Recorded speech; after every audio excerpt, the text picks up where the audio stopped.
Nós vamos ao capítulo 11.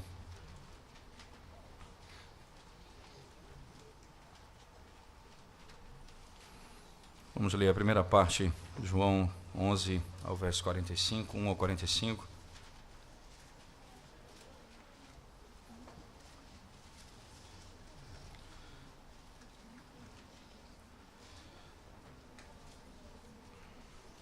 Diz assim a palavra de Deus. Estava enfermo Lázaro de Betânia, da aldeia de Maria e de sua irmã, Marta. Esta Maria, cujo irmão Lázaro estava enfermo, era a mesma que ungiu com bálsamo o Senhor e lhe enxugou os pés com seus cabelos. Mandaram, pois, as irmãs de Lázaro dizer a Jesus: Senhor, está enfermo aquele a quem amas. Ao receber a notícia, disse Jesus: esta enfermidade não é para a morte, e sim para a glória de Deus, a fim de que o Filho de Deus seja por ela glorificado. Ora, amava Jesus a Marta e a sua irmã e a Lázaro. Quando, pois, soube que Lázaro estava doente, ainda se demorou 2 dias no lugar onde estava. Depois disse aos seus discípulos: vamos outra vez para a Judéia. Disseram-lhe os discípulos: Mestre, ainda agora os judeus procuravam apedrejar-te e voltas para lá? Respondeu Jesus: não são 12 as horas do dia? Se alguém andar de dia, não tropeça, porque vê a luz deste mundo, mas se andar de noite, tropeça, porque nele não há luz. Isso dizia, e depois lhes acrescentou: nosso amigo Lázaro adormeceu, mas vou para despertá-lo. Disseram-lhe, pois, os discípulos: Senhor, se dorme, estará salvo. Jesus, porém, falara com respeito à morte de Lázaro, mas eles supunham que tivesse falado do repouso do sono. Então Jesus lhes disse claramente: Lázaro morreu, e por vossa causa me alegro de que lá não estivesse, para que possais crer. Mas vamos ter com ele. Então Tomé, chamado Dídimo, disse aos condiscípulos: vamos também nós para morrermos com ele. Chegando Jesus, encontrou Lázaro já sepultado, havia 4 dias. Ora, Betânia estava a cerca de 15 estádios perto de Jerusalém. Muitos dentre os judeus tinham vindo ter com Marta e Maria para as consolar e a respeito de seu irmão. Marta, quando soube que vinha Jesus, saiu ao seu encontro. Maria, porém, ficou sentada em casa. Disse, pois, Marta a Jesus: Senhor, se estiveras aqui, não teria morrido meu irmão. Mas também sei que, mesmo agora, tudo quanto pedires a Deus, Deus te concederá. Declarou-lhe Jesus: teu irmão há de ressurgir. Eu sei, replicou Marta, que ele há de ressurgir na ressurreição no último dia. Disse-lhe Jesus: eu sou a ressurreição e a vida. Quem crê em mim, ainda que morra, viverá. E todo o que vive e crê em mim não morrerá eternamente. Crês isto? Sim, Senhor, respondeu ela. Eu tenho crido que tu és o Cristo, o Filho de Deus, que devia vir ao mundo. Tendo dito isto, retirou-se e chamou Maria, sua irmã, e lhe disse em particular: o Mestre chegou e te chama. Ela, ouvindo isto, levantou-se depressa e foi ter com ele. Pois Jesus ainda não tinha entrado na aldeia, mas permanecia onde Marta se avistara com ele. Os judeus que estavam com Maria em casa e a consolavam, vendo-a levantar-se depressa e sair, seguiram-na, supondo que ela ia ao túmulo para chorar. Quando Maria chegou ao lugar onde estava Jesus, ao vê-lo, lançou-se-lhe aos pés, dizendo: Senhor, se estiveras aqui, meu irmão não teria morrido. Jesus, vendo-a chorar, e bem assim os judeus que a acompanhavam, agitou-se no espírito e comoveu-se. E perguntou: onde o sepultaste? Eles lhes responderam: Senhor, vem ver. Jesus chorou. Então disseram os judeus: vede quanto o amava. Mas alguns objetaram: não podia ele, que abriu os olhos ao cego, fazer que este não morresse? Jesus, agitando-se novamente em si mesmo, encaminhou-se para o túmulo. Era esta uma gruta cuja entrada tinha posto uma pedra. Então ordenou Jesus: tirai a pedra. Disse-lhe Marta, irmã do morto: Senhor, já cheira mal, porque já é de 4 dias. Respondeu-lhe Jesus: não te disse eu que, se creres, verás a glória de Deus? Tiraram então a pedra. E Jesus, levantando os olhos para o céu, disse: Pai, graças te dou, porque me ouviste. Aliás, eu sabia que sempre me ouves, mas assim falei por causa da multidão presente, para que creiam que tu me enviaste. E tendo dito isto, clamou em alta voz: Lázaro, vem para fora. Saiu aquele que estivera morto, tendo os pés e as mãos ligados, com ataduras, e o rosto envolto no lenço. Então lhes ordenou Jesus: desatai-o e o deixai ir.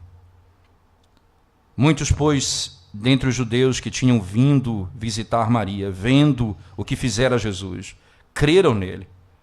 Outros, porém, foram ter com os fariseus e lhes contaram dos feitos que Jesus realizara. Amém. Vamos orar ao Senhor. Ó Deus, a riqueza da Tua palavra é tão grande, Senhor. A profundidade da Tua palavra é tão grande, Senhor, que os nossos olhos não podem contemplar, a nossa capacidade não pode abarcar. Por isso clamamos o socorro e o auxílio do Espírito Santo, para que venha desvendar os nossos olhos, para contemplarmos a glória do Evangelho de Cristo nessa noite. Em nome de Jesus nós oramos. Amém.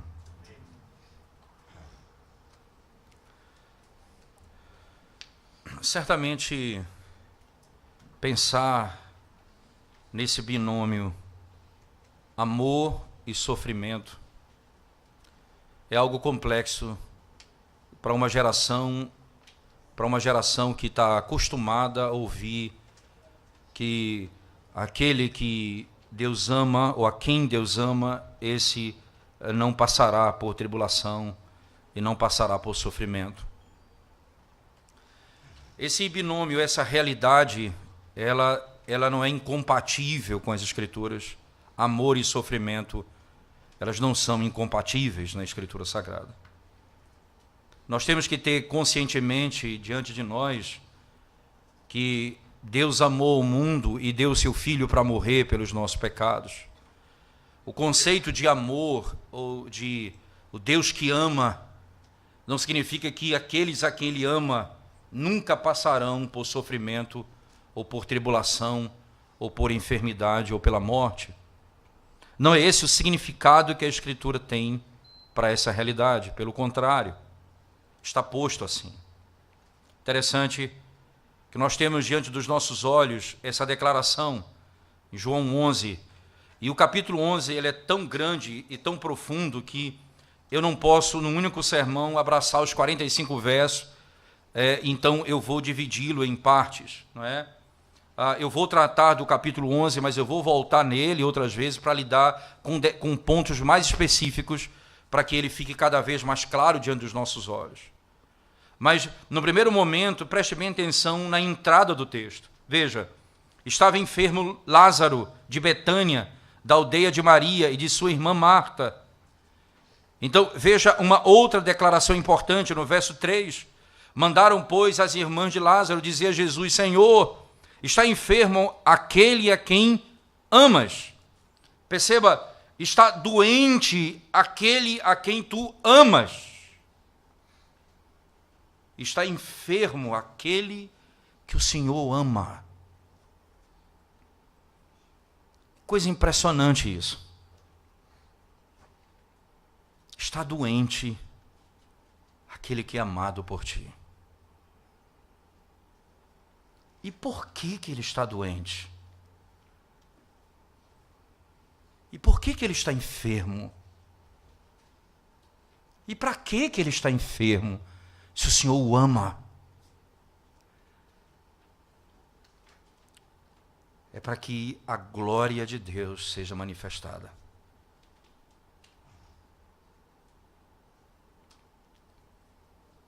Para que viver nessa vida, se o que temos, e o que passamos, e o que vivenciamos, não é para a glória de Deus? Qual o sentido da vida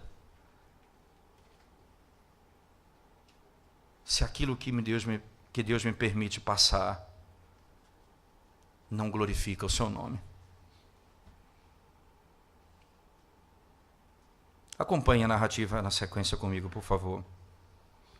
Porque o amor não para aqui. Veja o verso 5. Ora, amava Jesus a Marta e a sua irmã e a Lázaro. Ele amava os três. Não era apenas Lázaro que ele amava. Que nós vamos ver esses personagens desabrochando no texto. O que o amor de Deus vai fazer no meio do sofrimento de um deles? O que o sofrimento de Lázaro vai fazer com Marta e vai fazer com Maria é algo espetacular. E agora veja o verso anterior, o verso 4. Ao receber a notícia, disse Jesus: esta enfermidade não é para a morte, e sim para a glória de Deus, a fim de que o Filho de Deus seja por ela glorificado. É para que ele seja glorificado que veio essa enfermidade. Mas o que mais intriga, veja, ele ama e aquele a quem ama sofre. Mas não para aí, a tensão aumenta. Veja, continue na leitura comigo. Verso 6, quando pois soube que Lázaro estava doente, ainda se demorou 2 dias no lugar onde ele estava. Ele não foi imediatamente a ele, ainda demorou 2 dias. Que amor é esse?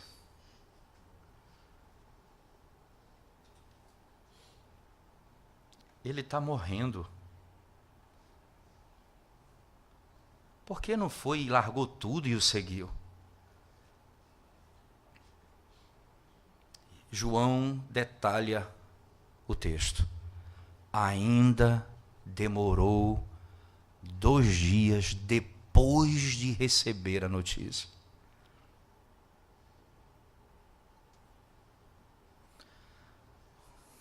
O Deus que nos ama e nos permite passar por sofrimento, nos ensina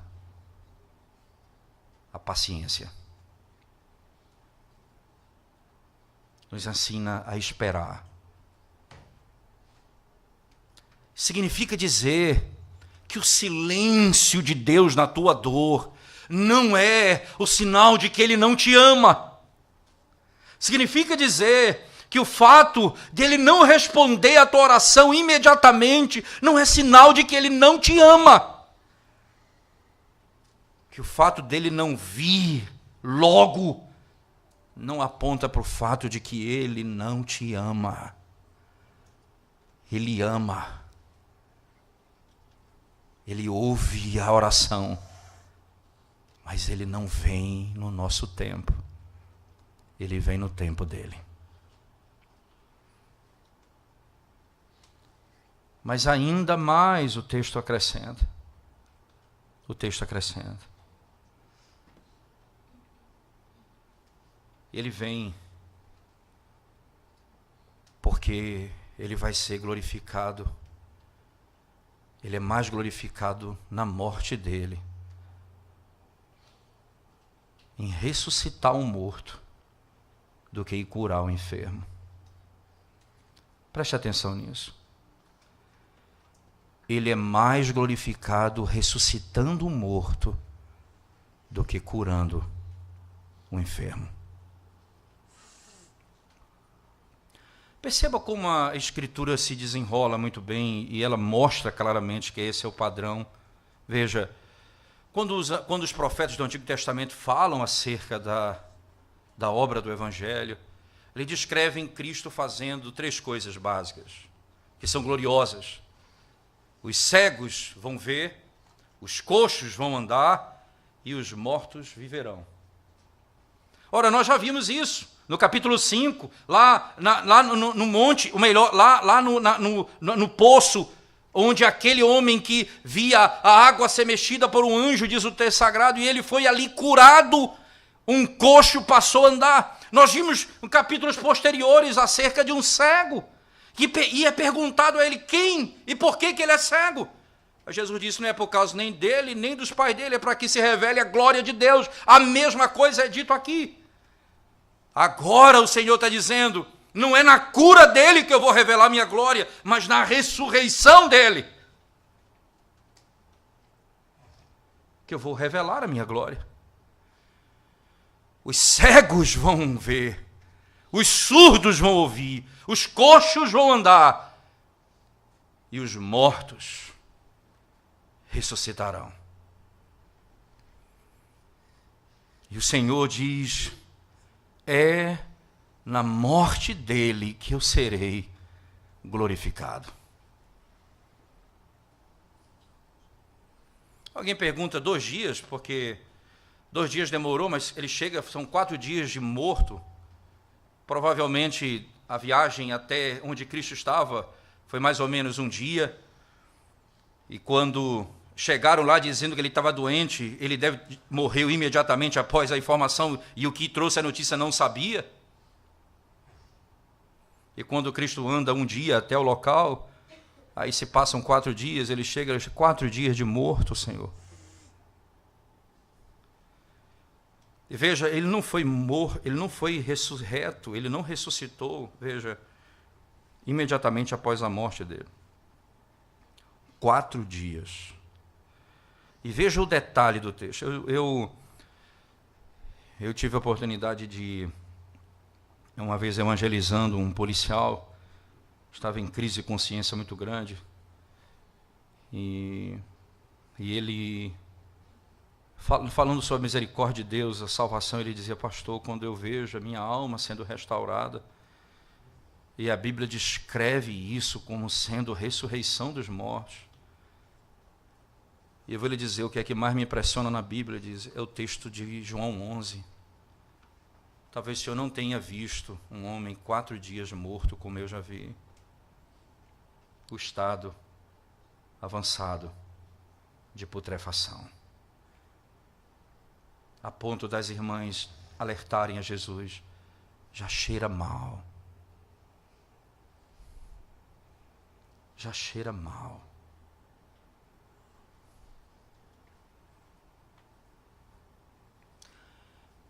Porque ele está falando que os mortos vão viver.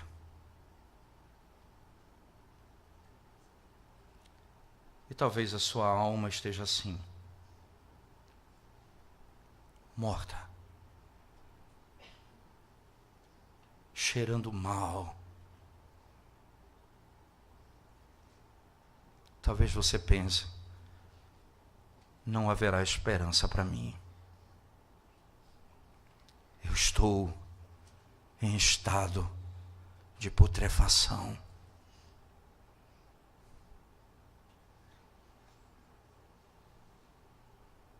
E o poder da palavra de Deus é o poder da criação. O Deus que disse para o nada, haja luz, e houve luz. É o Deus que diz para um morto em estado de putrefação.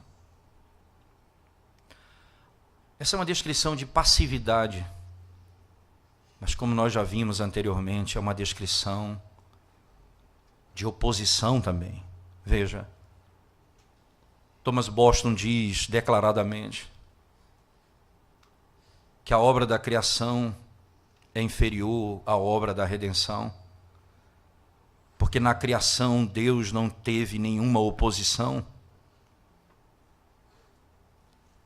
mas na redenção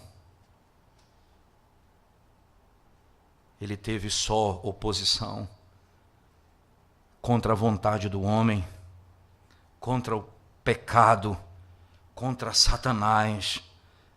E Ele agora declara: haja luz. Lázaro, sai para fora. E não há oposição a esse Deus, não há inimizade contra esse Deus, não há inimigo contra esse Deus que possa se opor quando a voz dele é ouvida. Ainda citando Thomas Boston, ele diz: na criação houve apenas um milagre, na redenção são vários milagres. O cego vê, o surdo ouve, o aleijado anda, o morto ressuscita.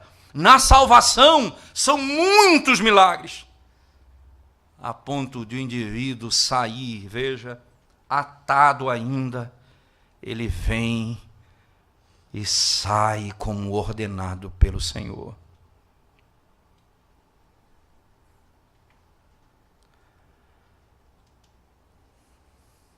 O que está posto diante dos nossos olhos é simples.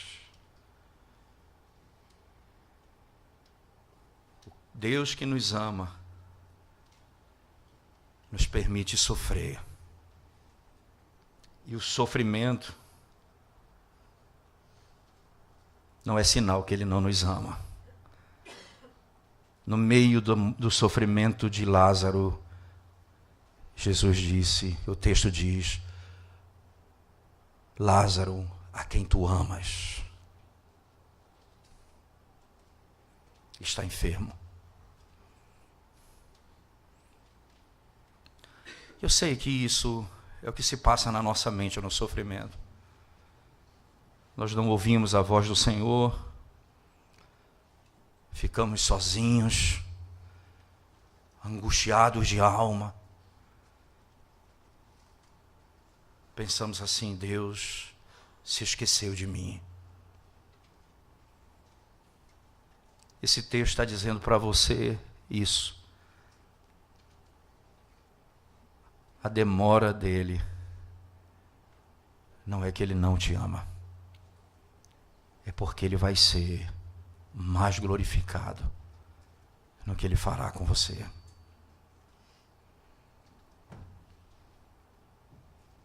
A demora dele não é sinal de que ele não te ama,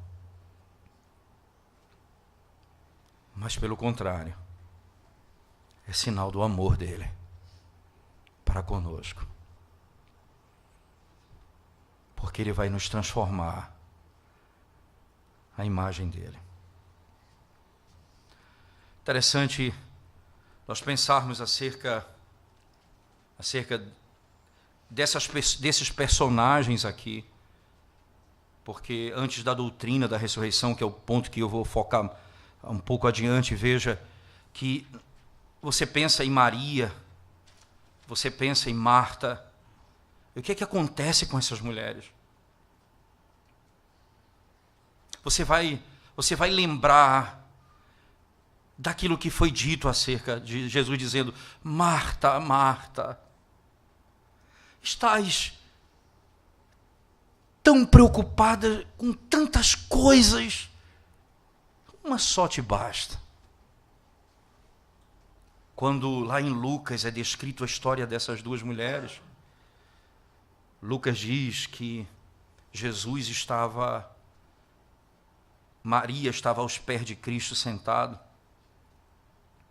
exatamente assim, e essa mulher é repreendida pela irmã que está fazendo os trabalhos dentro de casa, e diz assim: ela não me ajuda, ela não pensa em mim, e aí o mim, o eu, é o grande foco da narrativa em Lucas.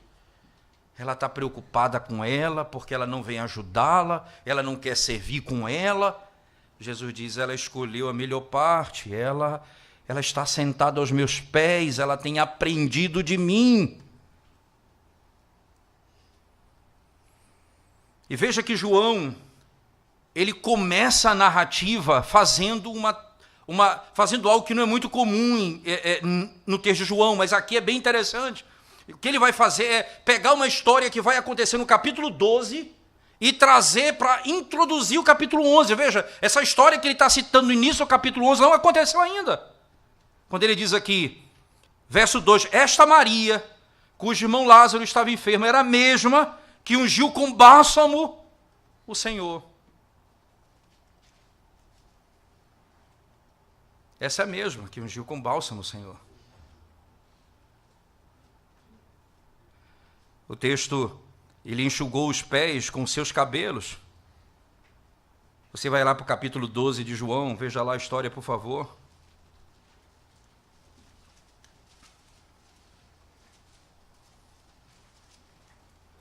Seis dias antes da Páscoa, foi Jesus para Betânia. Estava Lázaro, a quem ele ressuscitara dentre os mortos. E aí ele retoma o capítulo 11, o personagem retoma, né? Deram-lhe, pois, ali uma ceia. Marta servia, sendo Lázaro um dos que estavam com ele à mesa. Perceba, deram-lhe ali uma ceia, Marta servia, sendo Lázaro um dos que estavam com ele à mesa. Então Maria, tomando uma libra de bálsamo de nardo puro, muito precioso, ungiu os pés de Jesus e os enxugou com seus cabelos. E encheu-se toda a casa com o perfume do bálsamo. Essa mulher que passa agora a servir. Veja que o texto fala no verso 2. Deram-lhe, pois, ali uma ceia. Marta servia, sendo Lázaro um dos que estavam com ele à mesa. Só que agora ela já não reclama mais. Ela servia. Ela não é repreendida. Você percebe que o que vai acontecer nesse meio termo, o que vai acontecer no capítulo 11, é o que vai transformar a perspectiva dela de serviço. Então, ela é retomado um assunto para mostrar o que vai acontecer no capítulo 12. Ela é transformada. A mesma coisa, ela é identificada com o Senhor. A mesma coisa é Lázaro. Veja no verso 1. 6 dias antes da Páscoa, foi Jesus para Betânia, onde estava Lázaro, a quem ele ressuscitara dentre os mortos. Você sabe que eles querem matar a Lázaro, não é? Você vai ver que no verso 9, soube numerosa multidão dos judeus que Jesus estava ali, e lá foram não só por causa dele, mas também para verem Lázaro, a quem ele ressuscitara dentre os mortos. Mas os principais sacerdotes resolveram matar também Lázaro. Você percebe que aqui há uma identificação muito clara. Lázaro ressuscita dentre os mortos e ele, então, é associado a Cristo. E eles não vão matar apenas a Cristo, eles querem matar também Lázaro, porque foi ele quem ressuscitou Lázaro. E você percebe que agora essa é a nossa identificação. Nós somos unidos a ele. Quando essa obra da redenção ocorre, já não somos nós que vivemos. A nossa identificação é com aquele que nos ressuscitou. Se fizeram isso com o nosso Salvador, farão isso também conosco. Se eles querem matar o meu Salvador, eles também matarão aqueles a quem o Salvador resgatou. Com quem eu me identifico e como eu vivo, isso é definido pelo que acontece em toda essa narrativa do capítulo 11. Mas o que é que acontece no capítulo 11? Que muda tanta a história desses personagens, que tanto muda a vida desses homens e dessas mulheres. A ressurreição. E eu vou me deter em um detalhe do texto, por favor. Volte comigo para o capítulo 11. Então, no versículo 8 em diante, diz assim: disseram-lhe os discípulos, mestre, ainda agora os judeus procuravam apedrejar-te, e voltas para lá? E aí Jesus diz, não são 12 as horas do dia, se alguém andar de dia não tropeça, porque vê a luz deste mundo, mas se andar de noite tropeça, porque nele não há luz. Isto dizia e depois lhes acrescentou, nosso amigo Lázaro adormeceu, mas vou para despertá-lo. É tempo de cumprir o meu trabalho. E foi para isso que eu fui chamado. É o tempo de cumprir aquilo que eu fui chamado para fazer. Disseram-lhe, pois, os discípulos: Senhor, se dorme, estará salvo. Então, nesse discurso, fica claro que não cabe esse argumento de que ele dormia o sono, porque o texto refuta essa ideia. Veja bem, é tão claro isso que no verso 14 ele diz: então Jesus lhes disse claramente: Lázaro morreu. Ora, para que não fique dúvida sobre isso, 4 dias. Para que não tenha dúvida sobre isso, já cheira mal. Certamente não era um sono, como muitos apenas querem imaginar. O que é que acontece? Veja, chegando Jesus, no verso 17, chegando Jesus, encontrou Lázaro já sepultado. Havia 4 dias. E aqui você vai encontrar você vai perceber o encontro das irmãs com ele. Betânia estava a cerca de 15 estádios perto de Jerusalém. Muitos dentre os judeus tinham vindo ter com Marta e Maria para as consolar. Verso 20, Marta, quando soube que vinha Jesus, saiu ao seu encontro. Maria, porém, ficou sentada em casa. Disse, pois, Marta a Jesus: Senhor, se estiveras aqui, não teria morrido meu irmão. Mas também sei que, mesmo agora, tudo quanto pedires a Deus, Deus te concederá. Declarou-lhe Jesus: teu irmão há de ressurgir. Ela disse: eu sei, replicou Marta, que ele há de ressurgir na ressurreição no último dia. Ela cria na doutrina da ressurreição, ela creu na ressurreição dos mortos, isso é claro. Ela expressa a sua fé. Ele vai ressuscitar no último dia. Disse-lhe Jesus: eu sou a ressurreição e a vida. Quem crê em mim, ainda que morra, viverá. E todo que vive e crê em mim não morrerá eternamente. Crês isto? Sim, Senhor, respondeu ela. Eu tenho crido. Tu és o Cristo, o Filho de Deus, que devia vir ao mundo. E aí o Senhor diz: tendo dito isto, retirou-se e chamou Maria, sua irmã, e lhe disse em particular: o Mestre chegou e te chama. Ela, ouvindo isto, levantou-se depressa e foi ter com ele, pois Jesus ainda não tinha entrado na aldeia, mas permanecia onde Marta se avistara com ele. E aí, na sequência, o 32 diz: quando Maria chegou ao lugar onde estava Jesus, ao vê-lo, lançou-se-lhe aos pés, dizendo: Senhor, se estiveras aqui, meu irmão não teria morrido. Jesus, vendo-a chorar, e bem assim os judeus que a acompanhavam, agitou-se no espírito e comoveu-se. Agitou-se no espírito e comoveu-se. E perguntou: onde o sepultaste? Eles responderam: Senhor, vem e vê. Jesus chorou. Esse é o versículo mais curto, mais decorado. Jesus chorou. Então disseram os judeus: vede quanto o amava. Mas alguns objetaram: não podia ele, que abria os olhos ao cego, fazer que este não morresse? Não entendiam que ele seria glorificado na ressurreição, não na cura dele. Jesus, agitando-se novamente em si mesmo, encaminhou-se para o túmulo. Veja essa imagem, irmãos. Os detalhes que passaram do texto eu voltarei para tratar dele no outro sermão, mas eu quero me deter aqui. Preste bem atenção nesse momento da narrativa. Jesus, ele chora. Veja o texto, a sequência do choro, né? Verso 33.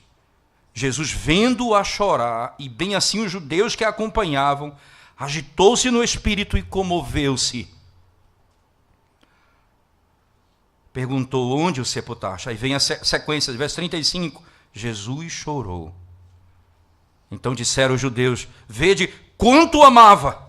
No verso 38, Jesus, agitando-se novamente em si mesmo, encaminhou-se para o túmulo. Que choro é esse, irmãos? O que Cristo está fazendo aqui? Em que isso revela o amor dele? Primeira coisa importante, revela simpatia. Isto é, Deus, ele é simpático, ele sofre com o sofrimento do seu povo. É tão interessante isso que a Bíblia descreve que ele, em lágrimas, ofereceu sacrifício. É o que diz o texto. Mas perceba que essa simpatia revela um fato interessante. Não é tudo o que explica o texto, mas é um aspecto do texto.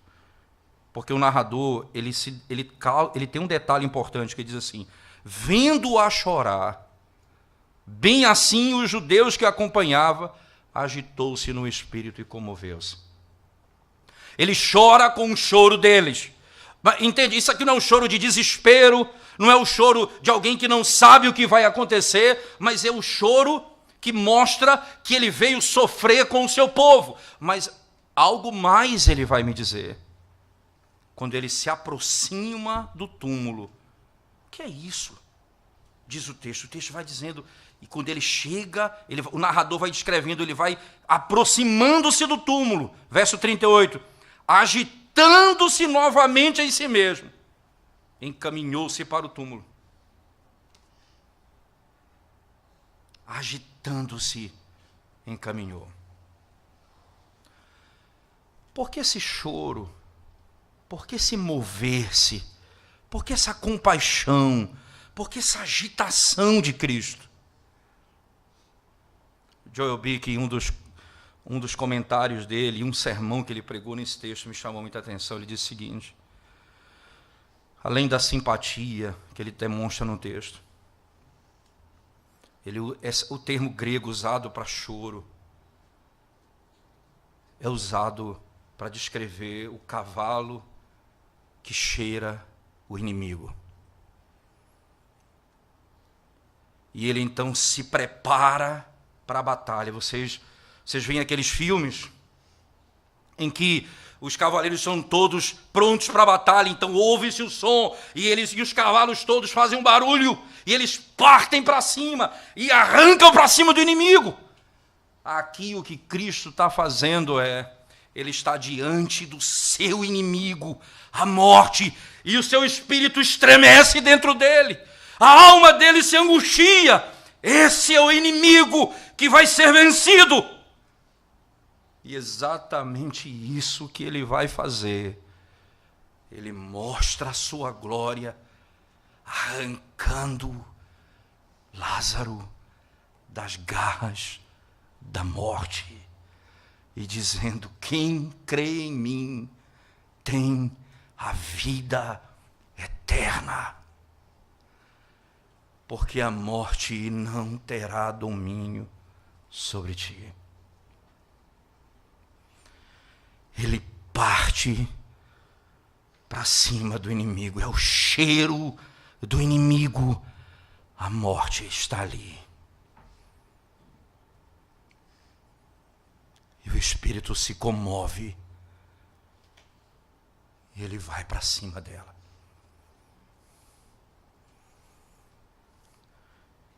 Verso 39 diz: então ordenou Jesus: tirai a pedra.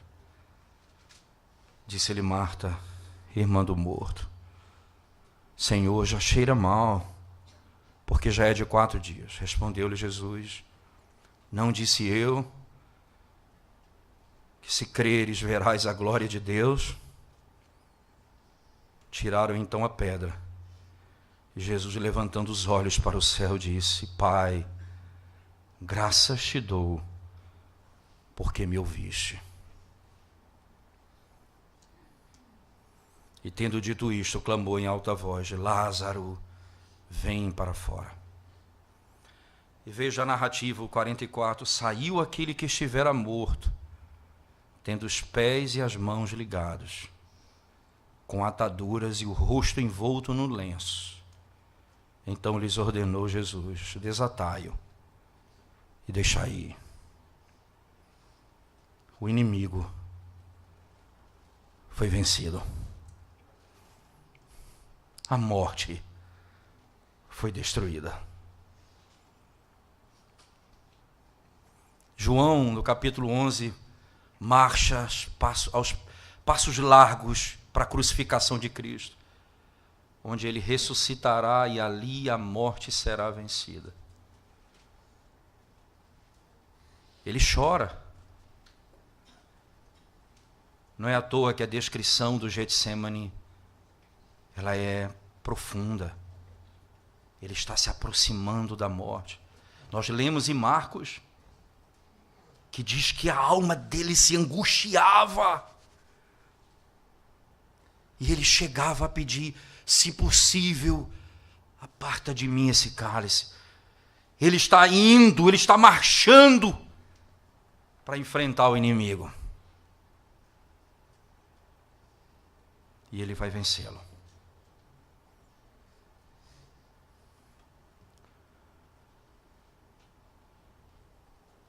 Você acha que Deus não te ama? Porque talvez você não viva, ou porque você está enfermo. Sofrimento e amor não são incompatíveis.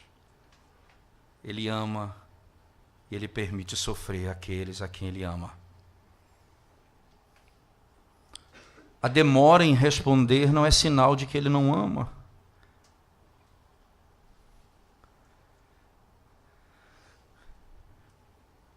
E quando Ele nos restaura, Ele mostra o quanto Ele nos ama. Mas se morrermos, então Ele diz, aquele que crê em mim, ainda que morra, viverá.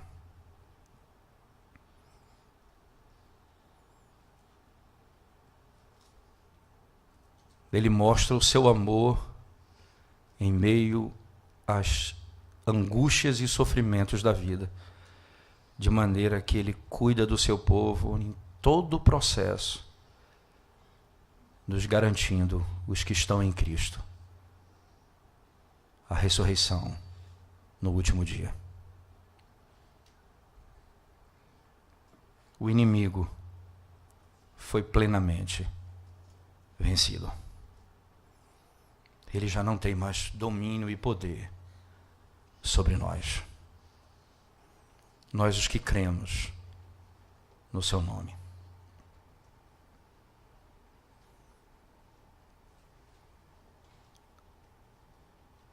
Lázaro, a quem tu amas, está doente. Veja o seu sofrimento e saiba disso. Antônio, Maria, José, Paulo, Pedro. Senhor, aquele que tu amas está enfermo, está sofrendo. Mas se ele não vier logo, não se apavore. Ele virá. Ele virá. E se chegarmos a morrer, não temam, porque a morte já foi vencida. Viveremos com Ele por toda a eternidade. Lázaro, a quem tu amas, está enfermo. O amor de Cristo revelado no sofrimento do seu povo, para que a glória dele se manifeste ainda mais. E eu quero encerrar dizendo isso aos irmãos. Para que foi aquele sofrimento de Lázaro? Para que a glória de Deus em Cristo fosse revelada. Para que Deus lhe permite passar por sofrimento e tribulação? Para a glória dele. Para a glória dele. Glorifique a Ele em todas as situações da sua vida.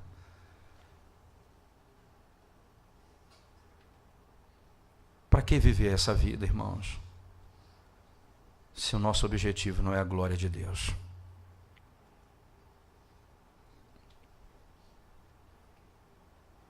Ele foi glorificado na morte, na ressurreição do morto, mais do que na cura do enfermo. A nossa maior vitória não é a vitória sobre um problema na nossa vida hoje. A nossa maior vitória é que nossos pecados foram perdoados e Ele nos ressuscitará no último dia. Essa é a nossa maior vitória. E você pode descansar nisso. Porque Cristo te ama, mesmo no teu sofrimento. Por isso eu digo a você nessa noite que não conhece a Jesus como Salvador e você não sabe o que é amor, e você não tem entendimento do que é amor. Nós amamos a Deus porque Ele nos amou primeiro, esse é o grande ponto. Então a base do nosso amor é o amor dele para conosco. Se nós não entendermos esse amor de Cristo, de Deus em Cristo por nós, nós não entendemos o que é amar. Logo, para compreender o amor, você precisa compreender o que Deus fez em Cristo. E Ele amou a você de tal maneira que deu seu Filho para morrer pelos seus pecados. Perceba, o sofrimento de Cristo é a tua salvação. A morte de Cristo é a tua vida.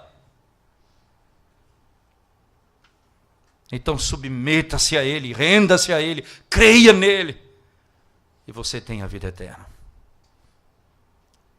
E você viverá eternamente. Vamos orar ao Senhor, irmãos, mais uma vez. Nós te damos graças, Senhor, porque Tua palavra nos conforta e nos desafia também. Nos conforta no silêncio, que nos faz encher de esperança. Na aparente demora, que a Tua sabedoria em nos conduzir de modo agradável ao Senhor. Nessa noite, ó Deus, revela o Teu amor àqueles que estão perdidos. E mostra ao teu povo que sofre o Teu grande amor para com eles. Na obra de Cristo Jesus, no Evangelho do nosso Senhor, encontra-se a nossa esperança. Em nome de Jesus. Amém.